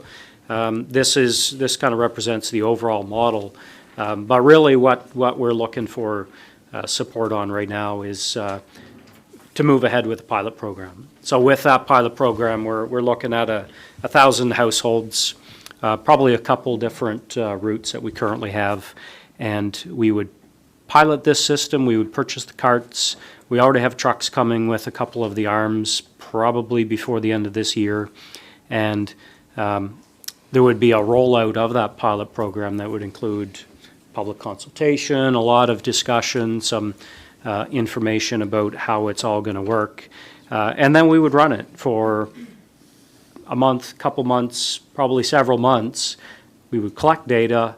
We have a good baseline amount of data right now in terms of what people are putting out, what tipping fees are, and that's per route that we service. So we've got a good baseline of data. We'd run this pilot for as long as we felt we needed to identify whatever bugs in the system there may be, some tweaks that we need to make. We would verify our assumptions on what happens to those diversion rates. Are we getting what we anticipated, more or less? What happens with bag tag revenues? How many people are actually putting those out? And finally, one thing that we would have to verify is what's the productivity of our workforce under that model. Like right now, they're stopping out and they're spending, a certain number of seconds out of the truck, throwing the bags back in and go. We anticipate it's probably going to be about the same cycle time per stop to tip the cart with the mechanized arm, maybe slightly less, but we're not sure exactly how that's going to look. But if, depending on what those diversion rates are, if they're having to dump that cart plus get out and throw a bunch of bags in, we're going to have to see what that does to the overall productivity. So that's the program in a nutshell. What we're proposing is the initial investment on carts and the recycling totes. We have an existing surplus currently in our 2019 operating budget as of our August analysis. So it would be our intent to put that into a capital reserve and make an adjustment to the 2020 capital budget to allow us to purchase the carts needed for this new program. And normally we would have done it all in 2019, but we're pretty close to the end of the year. We have to go back to council for, to make the adjustments to the budgets, to get the approval to move ahead.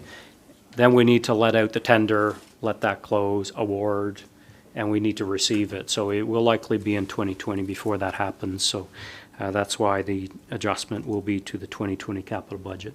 Perfect, I'm going to move it, the Yeah. recommendation. I am, yes. Mr. Chair, just a color commentary, if I may. There's two very fascinating agenda items tonight. The last one we should do for all sorts of good reasons, but the business case isn't terribly strong. This one we should also do for all sorts of very good reasons, but we do have a compelling business case that shows that at the end, if things go as we think they will, this will not be at cost to the city. In fact, this will be, to a degree, revenue generating for the city. So therefore, the staff is quite enthused about this one, and I think I'll end my color commentary at that point. Thank you. Very good, sir. Any other questions, comments? I don't have Councillor Reardon. I don't have a question, but I do have a comment. I'm 100% for this. The cost is fantastic, but it's the staff. Anyone who's ever been taught how to lift something heavy knows that you need to squat and use your legs and hug that to your body. You can't do that with garbage. You don't know what's in the bag. There could be needles, glass, there's all kinds of dangerous things. So it can happen. So your back is doing the work for that and not your legs, and that's why, obviously, you have staff issues with problems. So I'm 100% for this. That's one of my main reasons that I like it. Thank you. Thank you, Councillor. Mr. Mayor? One of the main, it struck me funny, one of the main reasons you're for it is because you really like it. I love it. No, I'm just kidding. Excellent presentation, Commissioner, because the questions I had written down, you answered, I think, every one of them. I'm just pleased to hear about, test, pilot, try it, work through the operational challenges that, because the feedback I've been hearing is, pretty galvanized actually on both sides. So maybe we can find a neighborhood that really, really wants it so that they can give it a good hearty test. Just some of the operational items about carts and getting at the carts and where you're going to store them, but all that stuff is fine. The communications piece you spoke to, educating and engaging and communicating with folks, which is critical. One question and then two questions, actually. How many people are on this team now, Commissioner? How many people and how many trucks? And do we know what our total cost is to operate our refuse business? Put your mic on, please. Thanks, sir. Yeah, I think right now we have 13 people working in the service. There's a number of, we have a number of single operator packer trucks. We have a couple rear loading split stream packers as well, and a foreman in support. I think our overall budget for the service is $3.2 million, roughly, of which there's about $1.28 million in tipping fees alone. Okay, thank you. And then I'm just interested in any comment yet. I mean, I know it's very early days, but I think we'd had a presentation in the Fundy Region Service Commission about extended producer responsibility programs. And of course, we've seen the minister announce that they intend on moving forward with that, consumer packaging is a real big challenge. Is that, assume that's good news for us? If it moves forward? Yeah, that's nothing but good news for us. The details of that are very fuzzy. The timing is fuzzy as well. So as more information comes into focus on that, we'll certainly update council with any impacts on our pilot. But right now, so the resources that we need to do the recycling pickup, a lot of that is being freed up. We're able to we retask them from their solid waste duties because we're we're missing productivity now in that area because they're lifting so much that once they finish their shifts, we're not able to retask their routes. We're not able to retask them to other duties. So there's some productivity there that we can reap to do that recycling pickup. And, you know, that may have an impact on service other places, but if we do get an extended producer responsibility program here, I think it's going to, if anything, is going to save us more money and add to the business case. And lastly, just a new cell at the landfill, folks, is about $5 million approximately. And I'd recommend you go out and just shoot a couple of videos up in the cell and watch what comes out of trucks in this. Like we just finished a discussion on water. We can't have a mindset of unlimited garbage, you know, unlimited waste. We can't. So go up to the cell, shoot a video for 5 or 10 minutes and watch what comes out of trucks. Yeah. You know, furniture, tables, you know, it's unbelievable. I'm sure there's some cars up there at the landfill, so thank you. All right, any other questions, concerns? Councillor Reardon again? I'll just say briefly, I'm your rep on Recycle MB for printed and paper products. So I'm going to Fredericton usually twice a year for that. So yes, that's coming along too. Yeah, good. All right, if there's no others, I'll just make a couple of comments myself, please. Look, I realize this is a problem, or excuse me, a project we should do, all right? I am still skeptical of the revenue. Don't know whether it's there or not. I told a story to staff about folks returning stuff at a local Canadian Tire, I'm told, worth $7 and returning their used goods. So if you're going to lie and cheat for $7, I wonder how many bag tags you'll buy instead of throwing that garbage someplace on the Cozy Lake Road. I worry about that. I sincerely do. Even the city manager said "if" on this revenue side, and if it's an awful word. There's an old saying I probably shouldn't say. It has to do whether. If your aunt has, If you start with, I shouldn't probably say it. You probably shouldn't say it.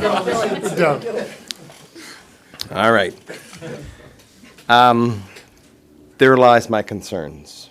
I just don't know if that revenue's there. Michael, where are we going, Mr. Hugenholtz, where are we going to start this program? We've not yet identified the exact routes. We really want to find some representative routes. So, we're going to be starting outside of the high-density areas. So it'll be probably some typical suburban routes, maybe a suburban route and a rural route. But we're going to be doing some more work on that in the upcoming weeks and months to figure out what makes sense there.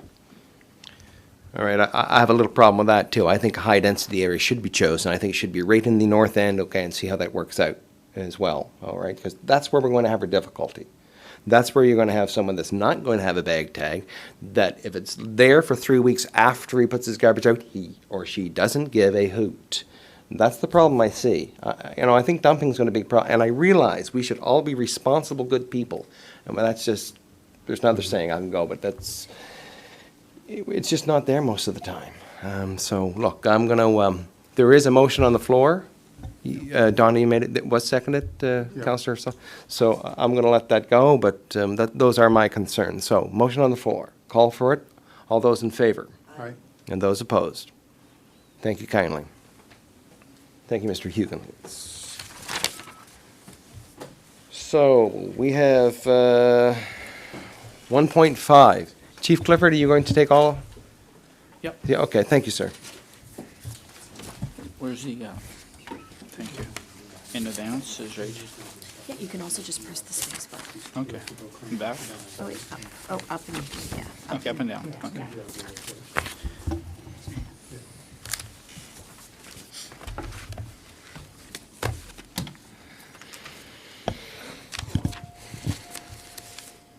So, Mr. Chairman and members of the Finance Committee, thank you. I'm going to pop my glasses off.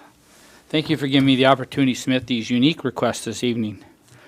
I certainly want the Finance Committee to know that I have a full awareness of the financial challenges that each of you must consider. Having said this, I would respectfully ask that the Finance Committee consider the merits of the two proposals I will be advancing this evening in the context of the real gaps in emergency preparedness, employee safety, and our ability to protect this community. I have been before you in the past providing context on emergency events that have happened in our community and the challenges that we've had around preparedness. I'm before you today in advance of the next incident, which coincidentally Neil Jacobs and I had just spoke about, with an opportunity that will help us address emergency response challenges before they occur. As many of you are aware, I will complete 40 years of service in January of 2020. More importantly, it's been an honor to be part, or just as important, it's been an honor to be part of the city fire leadership team since 2002. During that 17-year period, I have been part of the senior management team at Fire in managing the reduction of 35 people and the loss of overtime. And with this in mind, I can offer with a high degree of certainty that if this organization, the city as a whole, needs to reduce the fire service as part of the sustainability challenges, that what I'm presenting to you tonight is even more important. To provide some additional background on the uniqueness and sincerity of our request, it's important to note that since I've been responsible for the department's budget, which is 9 years, we have only run a deficit on one occasion, that being the year that the shared risk and LTD adjustments were made long after our budgets were set. I believe we've been diligent and responsible to both our budgets and our revenue calculations. Other than that year of the LTD piece, we have ran a surplus. This is the first time that I've come to you asking to have that surplus purposed to better position ourselves. Given the financial challenges in the next 3 years and our current emergency planning, preparation, and response needs, I'm advancing for the first time an opportunity that exists with respect to the fire department operating surplus. I thank you in advance for your consideration of the following projects. So the first project I'll bring forward is the Community Awareness Emergency Response.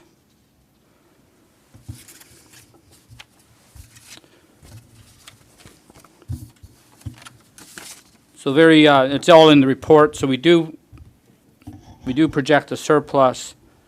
The council, we're asking council to approve the transfer of $195,244 from the fire department's 2009 operating budget surplus to the capital reserve account for the purpose of supporting the advancement of care level 1 and the necessary relocation of fire prevention to number 4 fire station, Courtney Avenue.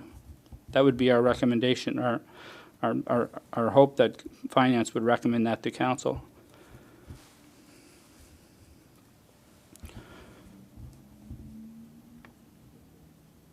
We project a budget surplus of around $326,000, and we've updated that just this week, and we think it's actually closer to $360,000, $370,000. To be respectful of our request, we basically have suspended a lot of our goods and services, a lot of those things that we would have flexibility on. We've suspended those things until council makes the decision here over the course of the next month or so. We got 2 projects. One is the Community Awareness Emergency Response, the Industrial Hygiene. The 2 projects combined are $290,744. We also have been given $45,000 from Canaport LNG to help advance the Community Awareness Emergency Response. It's not included in here. We could obviously apply that to this initiative. This part of the presentation will address the Community Awareness Emergency Response component. As you recall, there are 3 levels of care. The first level being the methodical emergency planning, preparation, response process. We've had some buy-in there, and that's the focus of this particular ask. Level 2 is a third-party enhancement of Saint John Fire Department Training Academy that allow us to train to some of the hazards in our community. We've had discussions with a number of the industries in our community. People have nodded their head now for 3 or 4 years, and that's why I think we're at a kind of a turning point. We either do something to kind of provide a catalyst to care, or we park care. And level 3 was the idea that perhaps industry and some of our larger industries would help participate in the actual operating expenditure And there was some receptiveness to that about 2 years ago. And then CARE as an idea was captured in the whole discussions with the province, and CARE as that idea was suspended in lieu of consideration on the heavy industrial tax, and so it lost some of its momentum. The need really exists. I don't have to think too far back, October of last year, Thanksgiving of last year, not knowing what the worst case scenarios were around that day, not knowing what we were looking at and what further could go wrong. This proposal helps us address that. All of industry has shown some level of awareness, some level of acceptance. I think we have to create some momentum.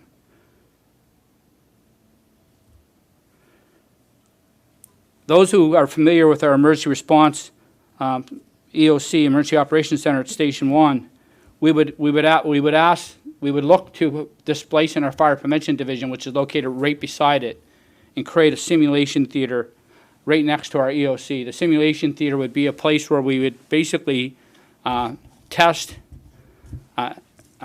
emergency response plans, test and challenge, create an environment where people feel that pressure.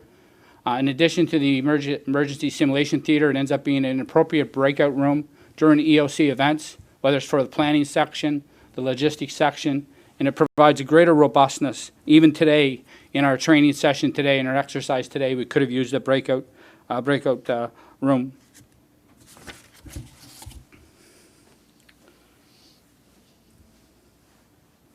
Again, like I said, the industrial community has spoke to the fact that we are not where we ought to be with respect to our plans and preparation. There's a lot of talking going on. We've not really executed. We have a couple folks that have said, yeah, we're willing to participate. I believe if we move this forward that we're going to get lots of momentum. Another piece that has happened recently with respect to federal regulation is that there's a change in what they call E2 requirements, and that's environmental emergencies. They now require hazard sites to submit to exercise plans on an annual basis, and they've actually increased the hazard profile, those sites that be included. Before, hydrocarbons were not part of the E2 regulations. Now they are, and so the whole profile of who might be interested in participating in this program has changed. Since the E2 regulations have changed just in August of this year, we've received 2 calls this fall from smaller companies in our community asking for support on their E2 regulations. And we believe that E2 regulation is robust enough that there's an engagement with the local responders that's required. So we think there's going to be some motivation based on the changes in E2. Again, I mentioned the Canterport LNG have said, here's $45,000. We've celebrated that gift when they gave it to us a while back. We've been parking it. We've parked it to the CARE piece for quite a while now, and we've said it's for this relocation, this emergency simulation. Praxair, one of our industrial partners that we work with every year, have said that they're prepared to be the trial case on conducting a risk assessment. And the risk assessment is really the backbone, is the critical piece to understanding what could happen in our community. We need to conduct risk assessments at those hazard sites, understand what could go wrong, and then create emergency response plans to those things that can go wrong, then test those plans. And test those plans in a pressurized, time-pressurized environment. And that's what we would hope to do with this simulation theater.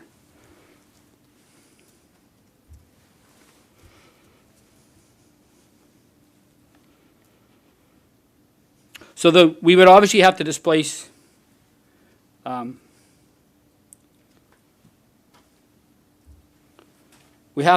looking that we would have to move the Fire Prevention Division to the bottom level of our Courtney Avenue Fire Station, which is the fire station near Bayside School, off of Bayside Drive. And I understand what people think. What if we don't have that fire station any longer? The savings in a fire station is in the people. It's not in the facility. That facility costs us around $50,000 a year to maintain. If indeed any of our services become smaller, we're still going to need areas to have that equipment. We're still going to need an area to park our EOC, our Emergency Operations Center, our mobile center. We're still going to need an area to have some of the heavy equipment, the spare apparatus. So the lower level of Courtney Avenue is the former police site. And there's a renovation need to make that appropriate for the fire prevention division. Fire prevention being located in the upstairs corner of a fire station is absolutely misplaced. It's not a public-facing service. It doesn't give the citizens, those folks building, those folks needing direction, it doesn't give them quick access. The Courtney Avenue site, right across the street from Bayside School, allows us to advance the public education programs and create a partner there, and allows for citizens to have parking space. I've included a bit of a spot in the next.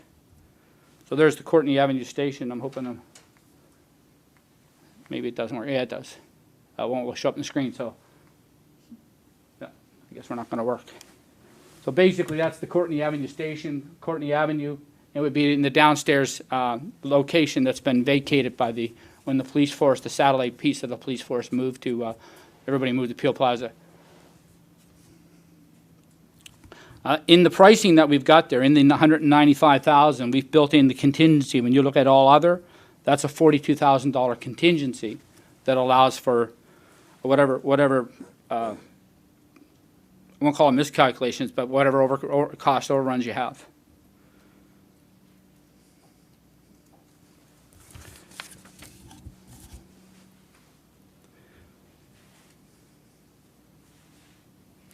We still, because of we've looked at that space in the last couple of years and said something has to be done with that space.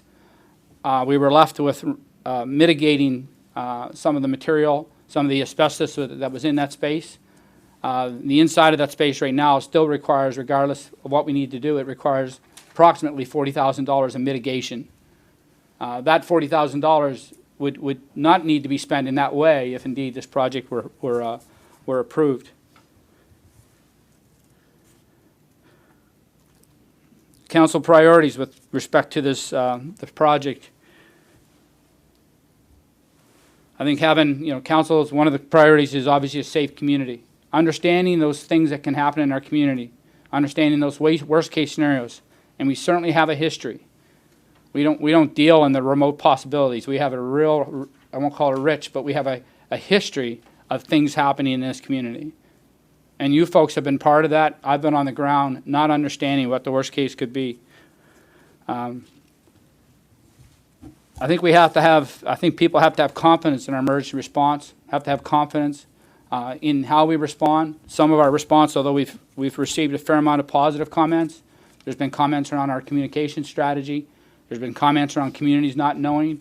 The emergency simulator, the simulating theater allows you to kind of conduct that whole incident across the whole community and puts all aspects of it, whether it's the transportation environment, the communications environment, whether it's the water department, if they're part of the response, it puts everybody in that real-time environment.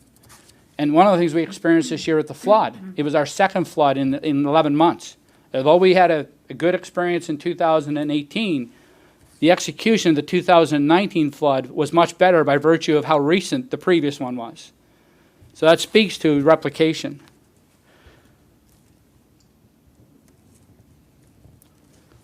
And I believe people feeling confident with respect to our ability to host the industry in our community supports the notion of growth.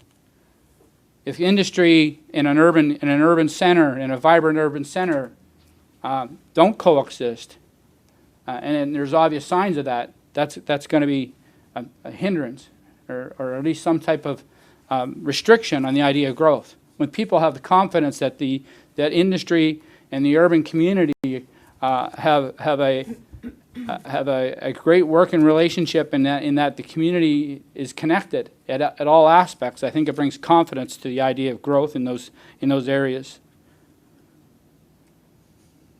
And like I said, I think the business case is there. And when we talk about business case, and when I read the policy from finance, business case isn't just money.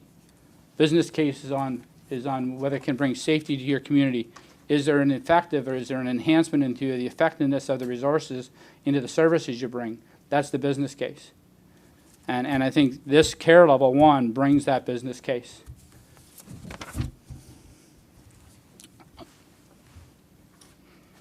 So once again, just simply, I won't say simply, but basically ask for council, the Finance Committee, to recommend to council that we be allowed to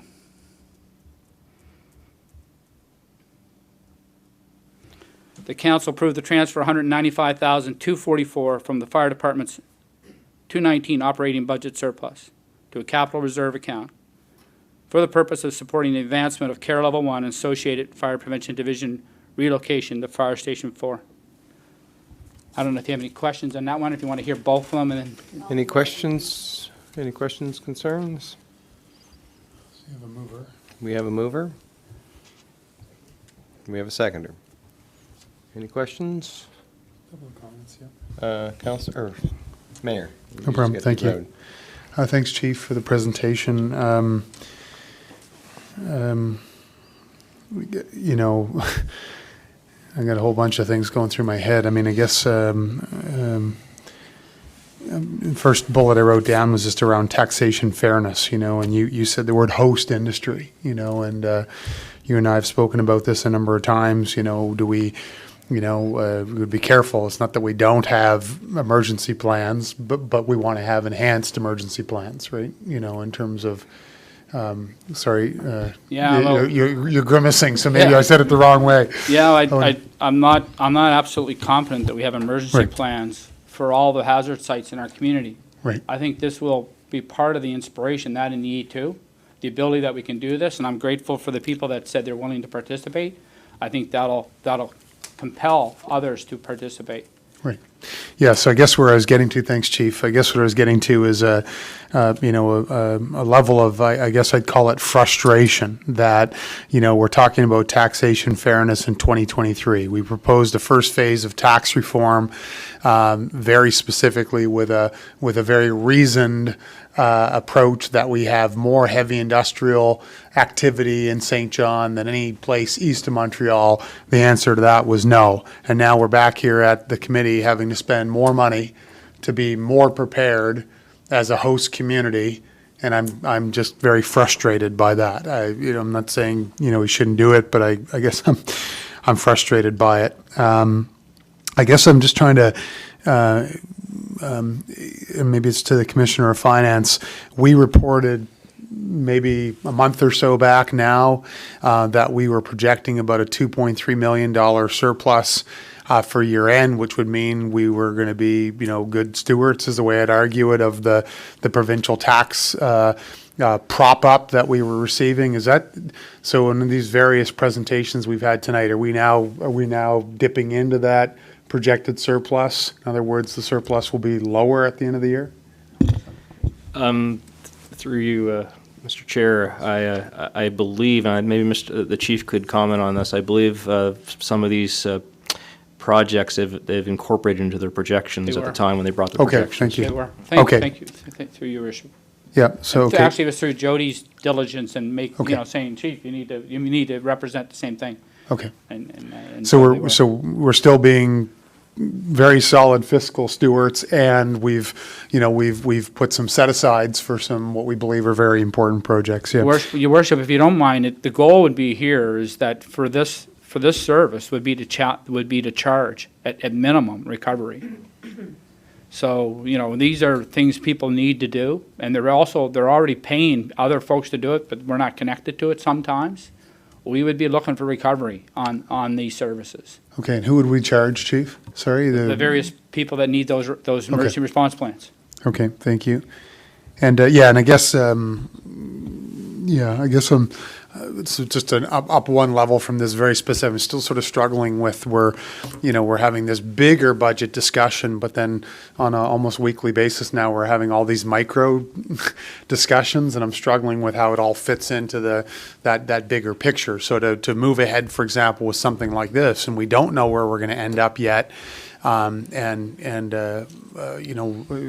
referenced it, Chief, we may end up with impacts to, frontline services and other things, but yet we're renovating buildings. And so I'm struggling with that personally a bit in terms of how it fits in. But I guess we see where we are in 60 days with our overall budget, what the timing is of that, and we'll go from there. So thank you. Those are my comments. You,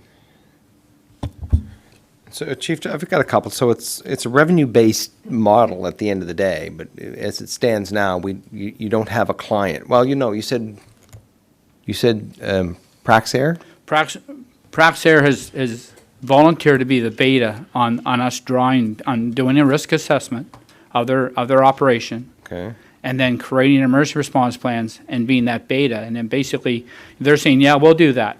I'm not expecting Praxair to pay for being the beta, but we're going to build that competence. And you folks have met and seen my team operate.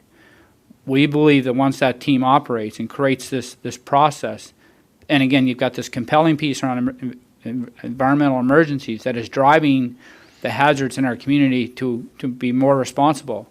I believe that, and I haven't pushed the revenue piece heavily on this one. I just say it's a subsidiary and we'll be looking for cost, but I think the clients are here in town. But we visited one of the sites that had one of these emergency operation theaters, and they're booked constantly for agencies throughout the state who need to put these plans to the test environment. Is an emergency response plan mandatory? Does the province or any other agency say, look, if you've got a business producing some kind of lethal gas or can blow, is emergency response plan mandatory? Again, Do they have to have one? Mr. Chairman, it depends on the regulator. The National Well, Energy that's a Board long does a answer. great job regulating pipelines. Yes. And that they file very robust emergency response plans. And the pipeline companies have already told us that you build this process, we'd certainly be interested in participating. So, but some of the industries in our community, the regulator, and other than this change to the E2, the regulator had broad direction with respect to you may exercise or you may do this. So it was broader and more general to their whole overall operation. Now they have to be site specific. Thank you, Chief. Any city manager? I see your light. Mr. Chair, just to pile on to what the fire chief has said, we do believe that there is a revenue opportunity here. I was not supportive of it being included in this particular report because there's too many unknowns. But we do fundamentally believe there is a revenue opportunity. We just don't know how big that opportunity is. So the ask tonight is to build the facility, build the capability through the surplus of this year, and then as one of the 60-plus initiatives that were presented as ideas some time ago, you will find an initiative in there that says to leverage this for revenue generation.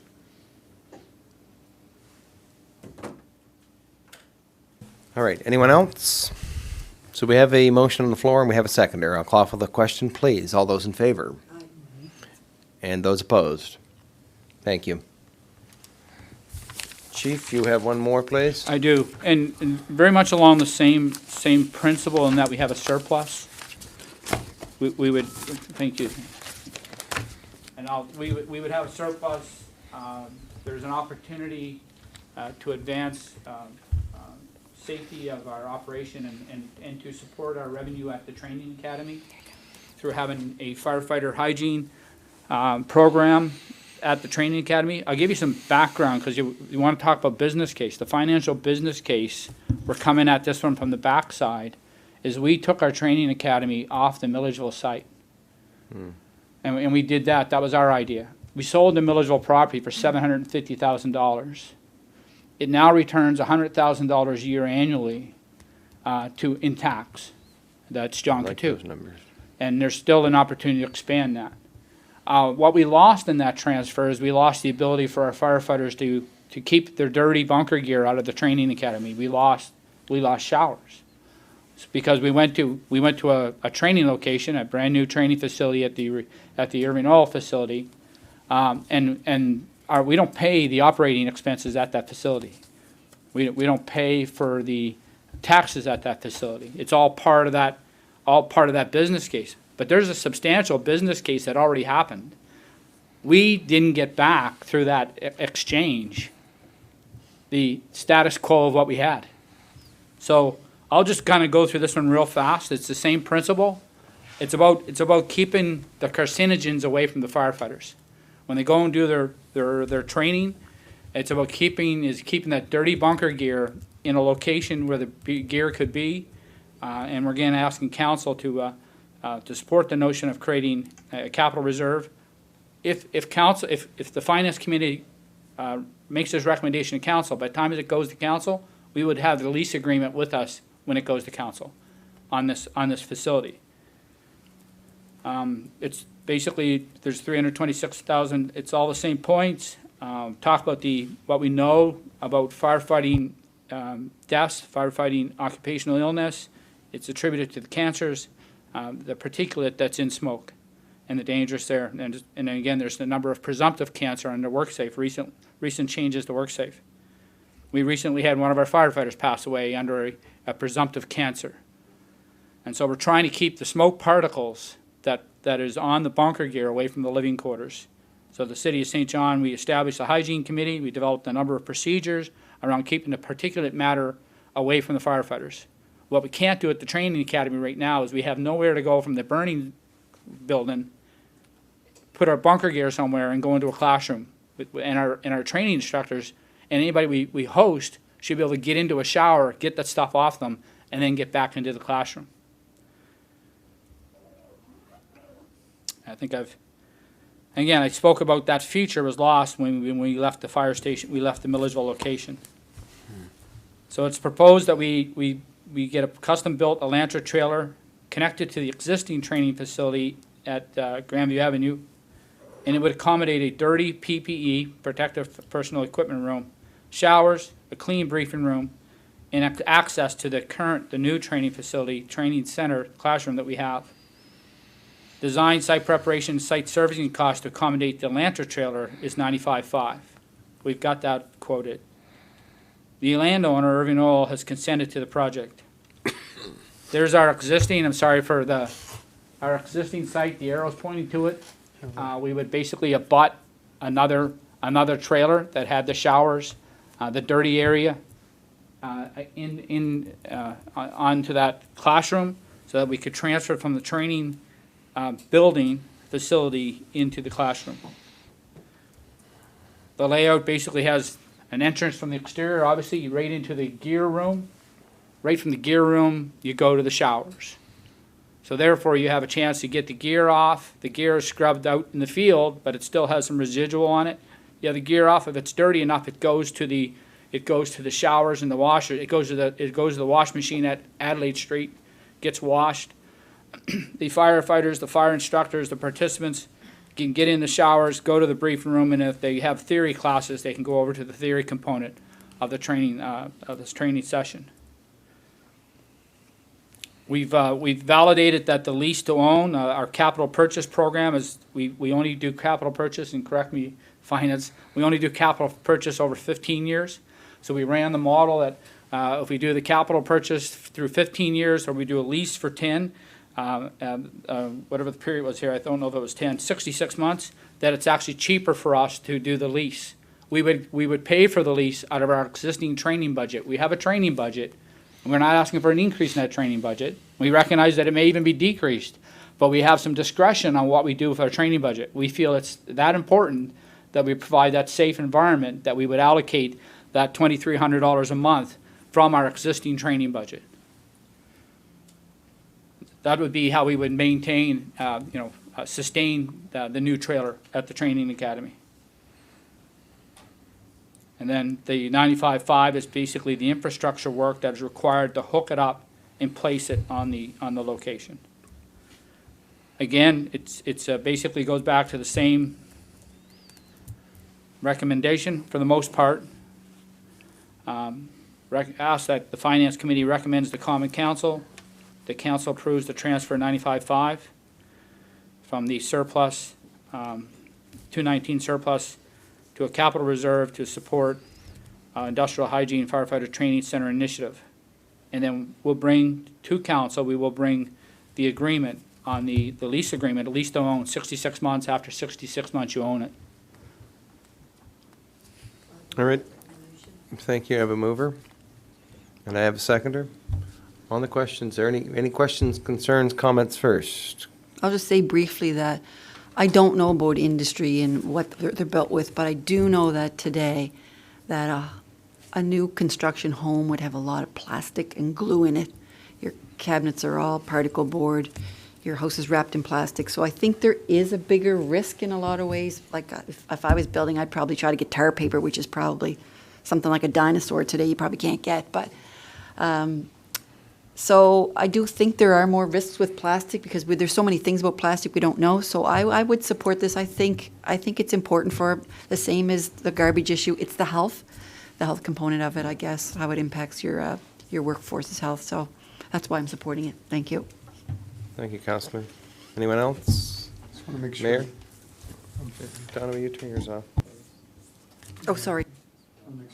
Following the numbers along, so just quick math, Commissioner, it says that a $260,000 project, $2,375 times 60 is 142.5, and HST is 163,875 plus the 95,500. Is that the right math? So it's 260, and sorry, I think what we're saying, Chief, is that it's better to lease it. You've got both project numbers in there, correct? Oh, sorry. That's right. This is correct?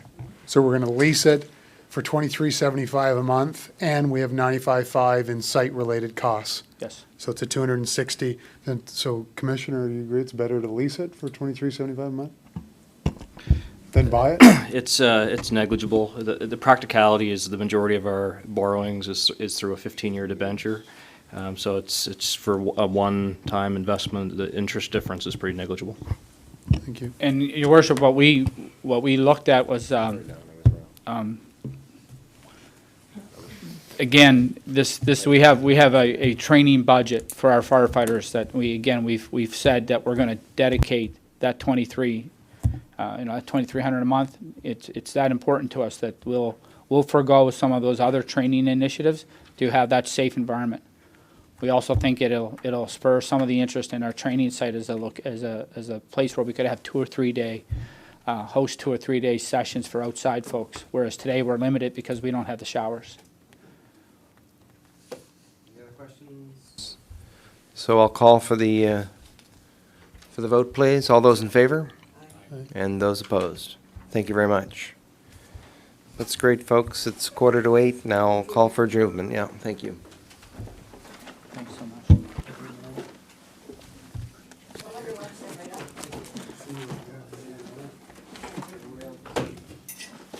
I'm gonna have to get bifocals because I had a bunch of notes I was gonna read, but well, it was gonna be this. Oh, you were going like the up and the down.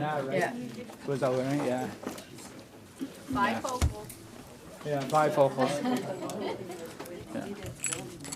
So do you have to do anything with that or not? Nope, we're good. Just leave it. Okay. All right. Come on, Mama. But he said it wasn't on. Are you going back up to the office? I can. Yeah, I just want to dump my, just leave my computer. I'm lugging mine because I don't know.